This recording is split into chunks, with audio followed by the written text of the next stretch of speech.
হযরতে উমর ইবনুল খাত্তাব রাদিয়াল্লাহু তাআলা আনহু প্রিয় নবীজির শাসনের পরে তিনি ছিলেন তৃতীয় শাসক। দ্বিতীয় ছিলেন আবু বকর সিদ্দিক রাদিয়াল্লাহু তাআলা আনহু। তৃতীয় ব্যক্তি হযরতে উমর ইবনুল খাত্তাব রাদিয়াল্লাহু তাআলা আনহু। তার শাসনামলে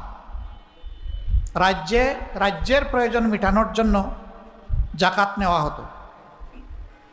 এক সময় এটা সাফিসিয়েন্ট হয়ে গেল। লোকদেরকে বলা হলো তোমরা ব্যক্তিগতভাবেও চাইলে দিতে পারবা, রাষ্ট্রের কোষাগার এখন ফুলফিল হয়ে গেছে।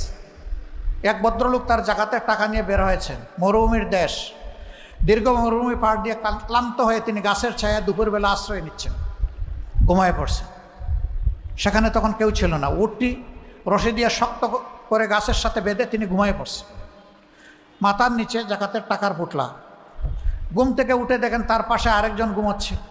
সেই লোকটা ধূসর ময়লা কাপড় নিয়ে ঘুমাচ্ছে, হালকা একটা বালিশে মাথা রেখে। তার অন্তর খুশিতে উজ্জ্বল হয়ে